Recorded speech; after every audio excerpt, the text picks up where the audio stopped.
और पावर की शॉर्ट करने के बाद देखते हैं कि हमारा, क्योंकि बक वोल्टेज हमारा बन गया है और ये देख सकते हैं यहाँ पे हमारा ये जॉब डन हो गया। तो ये देख सकते हैं गाइस, यहाँ पे फ़ोन चालू हो चुका है। नमस्कार दोस्तों, मैं ऐसे टेलीकॉम से दुर्गेश और मैं आज एक वीडियो लेकर के आया हूँ, जैसा कि हमेशा की तरह वीडियो लेकर के आता रहता हूँ।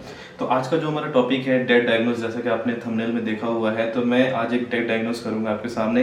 एक्चुअल में ये 9A का मॉडल है और इसमें देखेंगे कि फॉल्ट क्या है। हम स्टेप बाय स्टेप देखेंगे कि एक्चुअल में क्या है। सबसे पहले हम डीसी ग्रेडिंग देखेंगे। डीसी ग्रेडिंग देखने के बाद क्या इसमें प्रॉब्लम आ रहा है और क्या इसका सोल्यूशन कर सकते हैं, सारा कुछ हम स्टेप बाय स्टेप देखने वाले हैं। तो चलिए फटाफट पहले मैं आपको डीसी ग्रेडिंग दिखाता हूँ।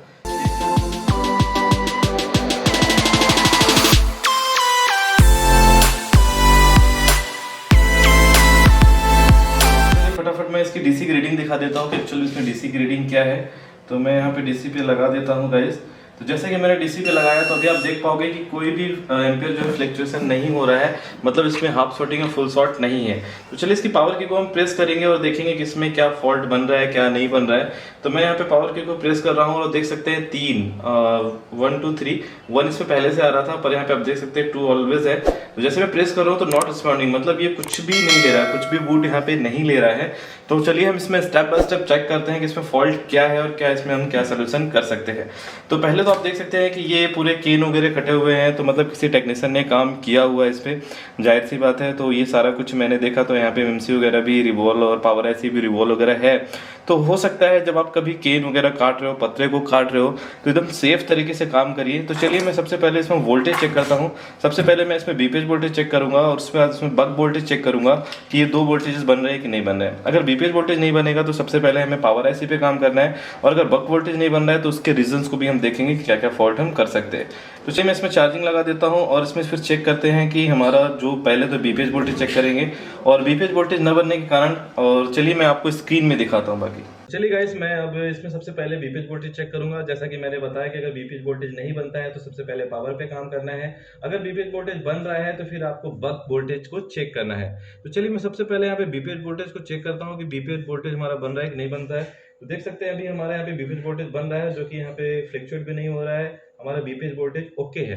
अब उसके बाद हम ये जो बक कॉइल्स लगे हुए हैं, इस बक कॉइल्स को हम चेक करेंगे बक वोल्टेज हमारा बन रहा है कि नहीं बन रहा है। तो सबसे पहले मैं यहाँ पे आता हूँ तो देख सकते हैं यहाँ पे 8 पॉइंट और यहाँ पे फ्लक्चुएट हो रहा है, बट यहाँ पे कोई वोल्टेज स्टेबल नहीं है और बन नहीं रहा है। उसके बाद हम देखेंगे नेक्स्ट बक कॉइल में देखेंगे तो यहाँ पे भी देख रहे हैं कोई भी वोल्टेज हमारा यहाँ पे नहीं बन रहा है। अब उसके बाद हम और भी जो कॉइल्स है, बक कॉइल्स है, उसमें भी हम चेक कर लेते हैं। तो यहाँ पे भी देख सकते हैं हमारा कोई भी बक वोल्टेज नहीं बन रहा है और यहाँ भी देख सकते हैं कोई भी हमारा वोल्टेज नहीं बन रहा है। थोड़ी देर के लिए बन रहा है पर वो फ्लक्चुएट हो रहा है, अभी कोई भी वोल्टेज हमारे यहाँ पे नहीं बन रहा है, जो कि मैंने एक सिरा ग्राउंड पे किया हुआ है। मैं यहाँ पे कभी ग्राउंड कर देता हूँ और फिर मैं आपको दिखाऊं। तो वर्क वोल्टेज नहीं बन रहा है गाइस। तो अब मैं आपको बताना चाहता हूँ कि जो जनरली लोग यहाँ पे गलती करते हैं, अगर आपका बक वोल्टेज नहीं बनता है तो डायरेक्टली या तो आप सीधे पावर पे काम करते हैं या तो डायरेक्ट आप सीपी पे काम करते हैं गाइस। तो ये गलती आपको नहीं करना है। पहले अगर बक नहीं बन रहा है तो पहले आप देखिए कि कौन सा सीपीयू लगा है और कौन सा पावर लगा हुआ है, ये सारी चीजें आपको पहले मेजर करनी होगी। उसके बाद ही आपको डायरेक्ट पावर या तो सीपी में जाना है। तो यहाँ पे अगर हमारा MT635 CRB लगा हुआ है तो यहाँ पे बक एक्स्ट्रा बक कन्वर्टर आपको यहाँ पे जरूर मिलेगा। तो जो भी ये सर्किट है, मीडियाटेक का जो पावर आईसी है MT6357 CRB एक्स्ट्रा बक, आपको एक आईसी मिलेगा जो कि आपको यहाँ पे उसको जो वोल्टेज होता है, एलडीओ वोल्टेज होता है, उसको वो पास करता है। तो चलिए मैं आपको देखता हूँ कि पहले वो कहाँ पे लगी होती है। तो मैं थोड़ा डायग्राम में आपको दिखा देता हूँ कि वो हमारा कहाँ पे लगा हुआ है। तो मैं आपको बता दूं कि आपको कैसे एक्स्ट्रा बग आईसी को देखना है, आपको बग कन्वर्टर आईसी को देखना है। तो आपको यहाँ पे ये हमारा पावर आईसी हो गया, जैसा कि आप यहाँ पे देख पा रहे हो, ये हमारा पावर आईसी है। पावर आईसी के पास अगर आपको यहाँ पे 8 लेग का एक आईसी दिखाई देता है, यू का मीन्स होता है आईसी, जैसा मैं डायग्राम के बेसिस में आपको मैं बता दूं। अगर यू दिख रहा है और उसके आपको यहाँ पे आईसी के बगल में आपको 8 लेग की आईसी दिख रही है, तो ये हमारे एक्स्ट्रा बग कन्वर्टर आईसी है। तो चलिए अब इस आईसी में हम वोल्टेज चेक करेंगे कि ये वोल्टेजेस हमारे पास हो रहे हैं कि नहीं हो रहे हैं, हमारे वोल्टेज बन भी रहे हैं कि नहीं बन रहे हैं। सबसे पहले हम बोर्ड की कंडीशन देखेंगे, उसके बाद हम आपको आगे बताएंगे कि एक्चुअल में इसमें फॉल्ट क्या है। तो चलिए यहाँ पे हमारे 1.8, क्योंकि जो हमारा यहाँ पे अगर आप देखोगे कि यहाँ पे भी सारा कुछ अभी हम आपको दिखाएंगे कि क्या कैसे यहाँ पे सिस्टम को हम कर सकते हैं। तो ये जो हमारी 8 लेग की आईसी है, तो थोड़ा मैं आपको डायग्राम में भी दिखा देता हूँ कि डायग्राम में ये बेसिस जो लगा हुआ है। तो डायग्राम में जाएंगे तो स्कीमेटिक में आप जाएंगे, सिंपल आईसी का जो नंबर है, यहाँ पे आईसी का नंबर है U1402। तो यहाँ पे मैं डालता हूँ U1402। तो यहाँ पे करेंगे इसको सर्च। तो यहाँ पे जैसे इसको सर्च करेंगे तो देखिए यहाँ पे लिखा हुआ है एक्स्ट्रा बग कन्वर्टर आईसी है हमारी ये। तो ये इसका सर्किट है। तो यहाँ पे हमारा वोल्टेज जो आएगा VS YS यहाँ पे देख सकते हैं, यहाँ पे इन वोल्टेज आएगा, क्योंकि सबसे पहले आपको यही चेक करना है कि इनपुट वोल्टेज आ रहा है, इन वोल्टेज आ रहा है कि नहीं आ रहा है। अगर ये 2 वोल्टेज आ रहे हैं और आईसी काम नहीं कर रही है तो आप आईसी को चेंज करेंगे, और उसके बाद अगर वोल्टेज नहीं बन रहा है तो आईसी को आप चेंज करेंगे।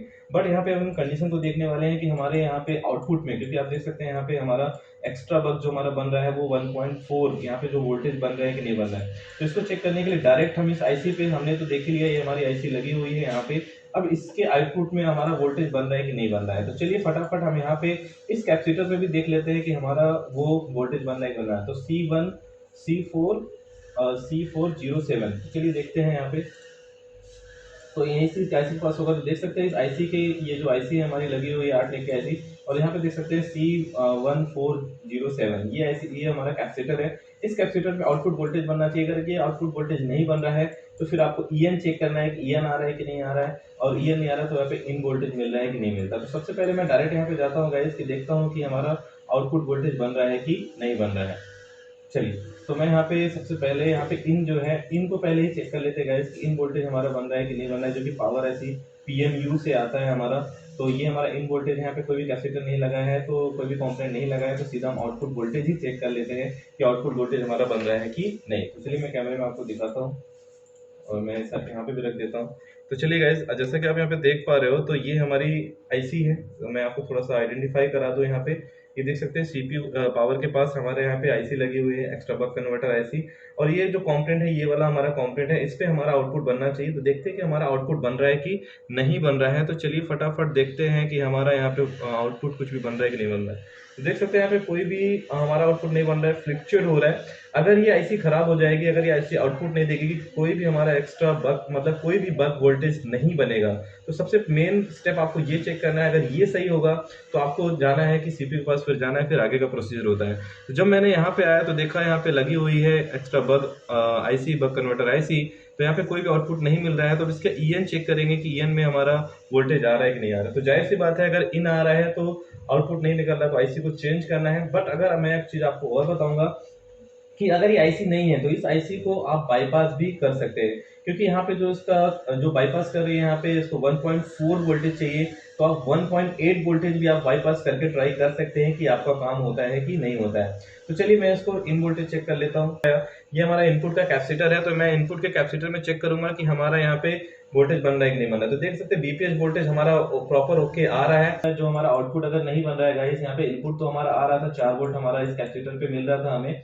तो अब हमें EN अगर आउटपुट, ये अगर हमारी आईसी, अब इसका रीजन हो सकता है कि जो किसी ने पतरा काटा हो, जहां पे मैं अगर बोर्ड दिखाऊं तो किसी ने अगर पतरा काटा हो तो यहाँ पे कोई भी कंपोनेंट डैमेज हो सकता है, जैसे कि आप यहाँ पे देख पा रहे हैं। तो यहाँ पे कंपोनेंट डैमेज होने के कारण या फिर आईसी खराब होने के कारण ये हमारा आउटपुट नहीं निकल रही है, क्योंकि इसको यहाँ पे 4 वोल्टेज मिल रहे हैं। तो चलिए कोई बात नहीं है, आईसी हम रिप्लेस नहीं करेंगे, इस आईसी को हम बाईपास करेंगे, और बाईपास करके देखते हैं कि एक्चुअल में काम होता है कि नहीं होता है। जैसा कि नोजकट आपने देखा हुआ है, यहाँ पे फिर से एक बार आप देख लो, ये इसका नोजकट है, ये हमारा 1 पिन हो गया। तो आपको क्या करना है, देख सकते हैं ये इससे कनेक्टेड है, तो आप यहाँ से एक जंपर उठा करके गाइस आपको यहाँ पे इस कैपेसिटर पे एक जंपर दे देना है, और देखना है कि हमारा काम बक वोल्टेज एक्स्ट्रा, मतलब हमारा जो बक वोल्टेज है वो बक वोल्टेज बन रहा है कि नहीं बन रहा है। तो चलिए हम फटाफट पहले जंपर मार लेते हैं और आपको दिखाते हैं कि हमारा काम होता है कि नहीं।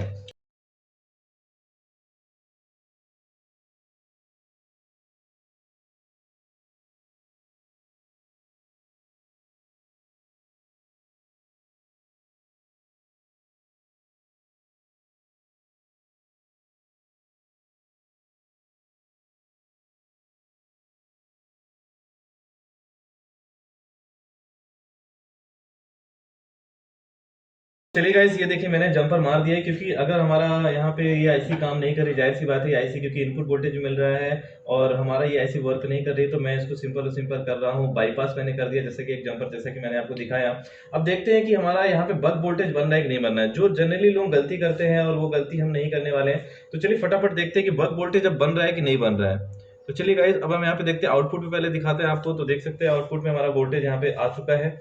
अब देखते हैं कि बक वोल्टेज जो हमारे ये बक वोल्टेज, बक कॉइल लगे हैं, इस पे वोल्टेज हमारे नहीं बन रहे थे, बन रहे हैं कि नहीं बन रहे हैं। तो चलिए यहाँ पे देखते हैं सबसे पहले। तो यहाँ पे अगर मैं दिखाऊं आपको तो यहाँ पे देख सकते हैं हमारा 2 वोल्टेज यहाँ पे आ चुका है। और नेक्स्ट बक कॉइल में देखें तो नेक्स्ट में भी देख सकते हैं यहाँ पे 0.8 वोल्टेज आ चुका है। नेक्स्ट बक कॉइल में देखें तो यहाँ पे भी हमारा देखें तो यहाँ पे भी हमारा वोल्टेज बनना चाहिए यहाँ पे। तो चलिए मैं फिर से देख लेता हूँ, मतलब जो यहाँ पे वोल्टेजेस नहीं बन रहे थे गाइज, वो हमारे वोल्टेज यहाँ पे बनने चालू हो गए हैं। और हमारा देखते हैं हमारा फ़ोन में क्या फॉल्ट है। ये जो वोल्टेज नहीं बन रहे थे, बग वोल्टेज नहीं बन रहे थे, तो जनरली जो लोग गलती करते हैं कि सीधा पावर या फिर सीपी पे काम करते लगते हैं। तो नहीं, पहले आप सीपी को अकॉर्डिंग पावर के अकॉर्डिंग देखिए कि क्या सर्किट लगा हुआ है, उसके बाद ही काम करिए। अब देखते हैं कि हमारा फ़ोन ऑन होता है कि नहीं होता है। एक बार मैं फ़ोन को ऑन करते और नहीं होता है तो फिर उसके बाद भी आगे देखेंगे कि आगे हमारा क्या सिचुएशन बन रहा है। तो चलिए फ़ोन को पहले हम देखते हैं कि ऑन होता है कि नहीं होता है। फटाफट देखते हैं इसको, मैंने यहाँ पे लगाया हुआ था और उसके बाद देखते हैं कि इसमें अब क्या फॉल्ट है। तो अब इसमें बैटरी लगा देता हूँ और एक बार इसको चालू करके देखते हैं कि जो मैंने इस पे काम किया आपके सामने लाइव, और ये फ़ोन हमारा ऑन होता है कि नहीं होता है। तो मैं यहाँ पे इसको पावर की को शॉर्ट करता हूँ और पावर की शॉर्ट करने के बाद देखते हैं कि हमारा, क्योंकि बक वोल्टेज हमारा बन गया है और ये देख सकते हैं यहाँ पे हमारा ये जॉब डन हो गया। तो ये देख सकते हैं गाइज, यहाँ पे फोन चालू हो चुका है। तो गाइज आपने देखा केवल एक जंपर से हमारा फोन ऑन हो गया। आपने जैसा कि देखा, मैंने स्टेप बाय स्टेप आपको सब कुछ बताया है यहाँ पे कि क्या क्या चीज आपको चेक करना है। कोई पावर नहीं, कोई सीपीयू नहीं, कुछ भी हमने यहाँ पे नहीं किया और ये फोन जॉब डन हो गया गाइज। तो आपने देखा कि कैसे मैंने ये पूरा प्रोसेस किया, स्टेप बाय स्टेप आपको क्या करना है। तो गाइज आपने देखा यहाँ पे हमारा फोन कंप्लीटली ऑन हो गया, कोई भी पावर नहीं, कोई भी सीपीयू पे हमने काम नहीं किया, केवल एक जंपर से हमारा ये फोन ऑन हो गया। अगर वीडियो आपको अच्छी लगी तो please like, subscribe, share, comment करना ना भूलें और ये बताएं कि आपको ये मेथड कैसा लगा, आपको स्टेप बाय स्टेप चेक करने का तरीका कैसा लगा। थैंक यू सो मच, मिलते हैं किसी नेक्स्ट वीडियो में।